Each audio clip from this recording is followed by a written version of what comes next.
ओम शांति। 23 जनवरी 1974 की अव्यक्तवाणी। टाइटल है अब शक्ति सेना नाम को सार्थक बनाओ। निर्बल आत्मा को शक्ति देने वाले शक्तिदाता, चढ़ती कला की ओर ले जाने वाले रूहानी पंडे और सब आधारों से निराधार बनाने वाले निराकार शिव बाबा शक्तियों के संगठन को संबोधित करते हुए बोले, क्या अपने को शक्ति सेना की वॉरियर योद्धा समझती हो? जैसे आपके संगठन का नाम है शक्ति सेना, क्या वैसे आप अपने को शक्ति समझती हो? यह नाम तो आपका परिचय देता है, क्योंकि यह कर्तव्य के आधार पर है। शक्ति सेना का अर्थ है सर्व शक्तियों से संपन्न आत्माओं का संगठन। तो प्रश्न है कि जैसे नाम परिचय सिद्ध करता है, तो क्या वैसे प्रैक्टिकल में कर्तव्य भी है? सर्व शक्ति संपन्न बनने की युक्ति बताते हुए बाबा बोले, सदा यह स्मृति में रखो कि बाप का नाम क्या है और बाप की महिमा क्या है। फिर उसके बाद यह विचार करो कि जो बाप का काम है, क्या वही मेरा भी काम है? अगर बाप के नाम को सिद्ध करने वाला काम ना किया, तो बाप का नाम वाला कैसे करोगी? यह सोचो कि बाप की यह जो महिमा है कि वह सर्वशक्तिवान है, तो वैसे ही मेरा भी स्वरूप हो, क्योंकि बाप की महिमा के अनुसार ही तो अपना स्वरूप बनाना है। बाप सर्वशक्तिवान हो और बच्चे शक्तिहीन, बाप नॉलेजफुल हो, ज्ञान का सागर हो और बच्चे अनपढ़, या शोभेगा क्या? यह देखना है कि हर सेकंड चढ़ती कला की तरफ है। एक सेकंड भी चढ़ती कला के बजाय ठहरती कला ना हो। गिरती कला की तो बात ही नहीं। आप हो पंडे। अगर पंडे ठहरती कला में आ गए व रुक गए, तो आपके पीछे जो विश्व की आत्माएं चलने वाली हैं, वे सब रुक जाएंगी। अगर इंजन ठहर जाए तो साथ ही डब्बे तो स्वतः ही ठहर जाएंगे। आप सबके पीछे विश्व की आत्माएं हैं। आप लोगों का एक सेकंड भी रुकना साधारण बात नहीं है। क्या इतनी जिम्मेदारी समझकर चलती हो?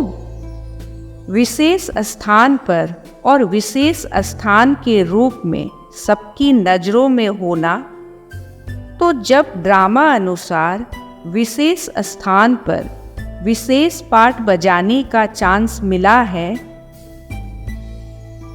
तो अपने विशेष पाठ को महत्व दे चलना चाहिए ना। अगर आप अपना महत्व नहीं रखेंगे, तो अन्य भी आपका महत्व नहीं रखेंगे। इसीलिए अब अपने पाठ के महत्व को जानो। अपने ऊपर कोई जिम्मेवारी नहीं, अब यह संकल्प भी नहीं करना है। आप लोगों को देखकर कोई सौदा करता है, तो सौदा कराने वाले आप हो ना। यह तो अंडरस्टूड है कि अगर स्थापना की तैयारी कम है, तो विनाश की तैयारी कैसे होगी? इन दोनों का आपस में कनेक्शन है। समय पर तैयार हो ही जाएंगे, यह समझना भी गलत है। अगर बहुत समय से महाविनाश का सामना करने की तैयारी का अभ्यास ना होगा, तो उस समय भी सफल ना हो सकेंगे। इसका बहुत समय से अभ्यास चाहिए, नहीं तो इतने वर्ष अभ्यास के क्यों दिए गए हैं। बहुत समय का कनेक्शन है, इसीलिए ही ड्रामा अनुसार बहुत समय पुरुषार्थ के लिए भी मिला है। बहुत समय की प्राप्ति के लिए बहुत समय से पुरुषार्थ भी करना है। क्या ऐसे बहुत समय का पुरुषार्थ है? साइंस वालों को महाविनाश के लिए ऑर्डर करें? 1 सेकंड की ही तो बात है, इशारा मिला और किया। क्या ऐसे ही शक्ति सेना तैयार है? 1 सेकंड का इशारा है, सदा देही अभिमानी। अल्पकाल के लिए नहीं, सदा काल के लिए हो जाओ।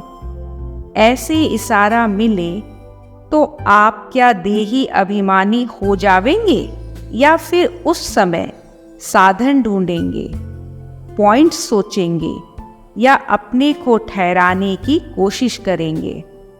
इसीलिए अभी से ऐसा पुरुषार्थ करो। मिलिट्री को तो अचानक ही ऑर्डर मिलते हैं ना। अपने आप प्रोग्राम बनाओ और स्वयं ही स्वयं की उन्नति करो। प्रोग्राम बनेगा तो कर लेंगे, यह भी आधार मत रखो। भट्टी बनेगी तो 3 दिन अच्छे बीतेंगे। इसमें तो संगठन का सहयोग मिलता है, लेकिन यह आधार भी नहीं। कभी सहयोग मिल सकता है और कभी नहीं भी मिल सकता है। अभ्यास निराधार होना चाहिए। अगर चांस मिलता है तो अच्छा ही है, ना मिलने पर भी अभ्यास से हटना नहीं चाहिए। प्रोग्राम के आधार पर अपनी उन्नति का आधार बनाना यह भी कमजोरी है। यह तो अनादि प्रोग्राम मिला हुआ है ना, वह क्यों नहीं याद रखते हो?